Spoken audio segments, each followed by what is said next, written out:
Hi there, my name is Laura, and today I feel compelled to talk about COVID-19. Now, I can't say that I understand everybody's situation or have an answer to the problem.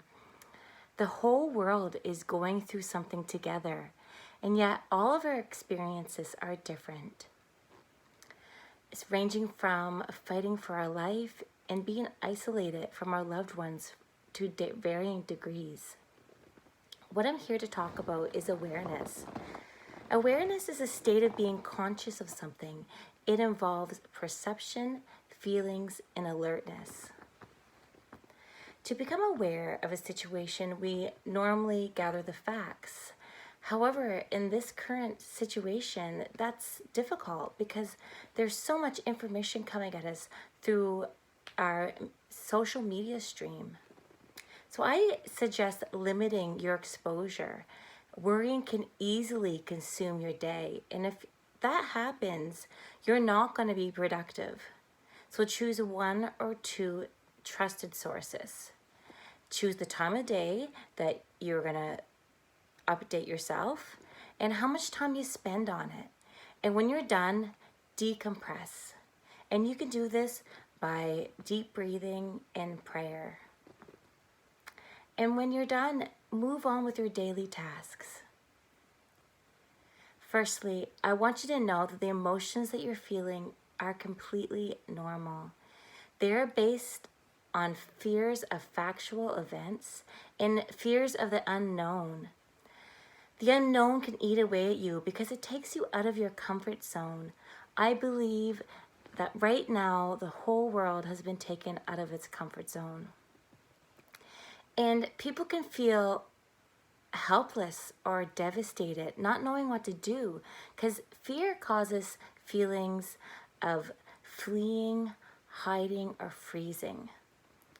And when a person's life hits a life-altering event, such as illness, losing your job, being separated by loved ones, unsure if going to work is exposing you, this makes someone feel like they've lost control over their life. And this is extremely difficult because it entails surrendering to a reality you would otherwise not have chosen for yourself. But we can't escape the reality that this virus has created for everyone. So what you're left with is problem solving areas of your life that you still have control over. You can become aware of what is still within your power and work with what you have. Now, this looks different for each one of us. You can attempt this by assessing your hierarchy of needs. Our needs being met or not met, it influences the way that we behave. As survivors, we feel threatened when we drop in our needs, regardless of the level. We go into fight or flight, we go into survival mode. And sadly, some people are currently fighting for their lives. People might be afraid of food shortages. And that is why there are some people who are stocking up and some people who are not. Some people are fearful of the security of their jobs. And all of these worries and emotions, they're valid. It's a really hard time. Some people have their physical and safety needs met, and they're not struggling with the lower levels. And one would think that these people are not having a hard time sleeping. However, don't judge. This is not how we were designed. And cutting people off from their social life, it feels like a threat to their survival, just the same as not having other more basic needs met. And let's face it, missing somebody can hurt badly. I'm sure most of us are feeling that. So you can assess where your threats or perceived threats are coming from. And by doing this, your emotional state becomes more clear, or at least more acceptable. So this chart shows our hierarchy of needs. Number one is your physical needs, which is food, water, sleep, shelter. Then your safety, which is your sense of security, your employment, your health. And then your third is your love and belonging. This is your friendships and intimacy. Then it moves on to your esteem and your status, respect, and self-actualization, which is your morals and your desire to be the best that you can be. By recognizing which needs are met and not met, you can begin to problem solve. Project managers are good problem solvers. And to be a project manager, you need to know the task at hand.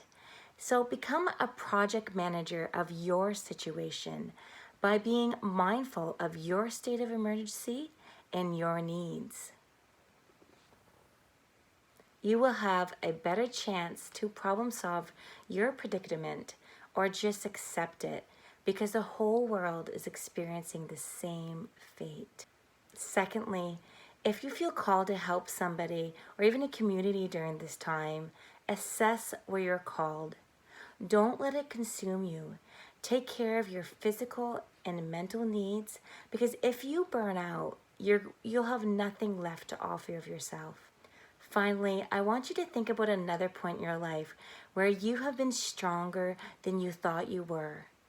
I like to think that past experiences has prepared me for this very moment, for this event in life. So reflect on trials and troubles from your past that you survived. Times you didn't know how you'd come through the other side intact, but yet you did. And maybe you even came through it stronger for it. It's difficult to see the possibility to grow and learn and even become stronger, especially when you're right in the middle of it all. I know it's hard. Mr. Rogers said, "When I was a boy, I would see scary things in the news. My mother would say to me, 'Look for the helpers. You will always find people who are helping.'" I have this magnet. It summarizes everything in 3 steps. Start where you are. Use what you have. Do what you can. This doesn't mean perfection. It just means being real and using what you have to work with. It isn't an easy time. I hope I offered something that can help you through this, and I wish you all of my best.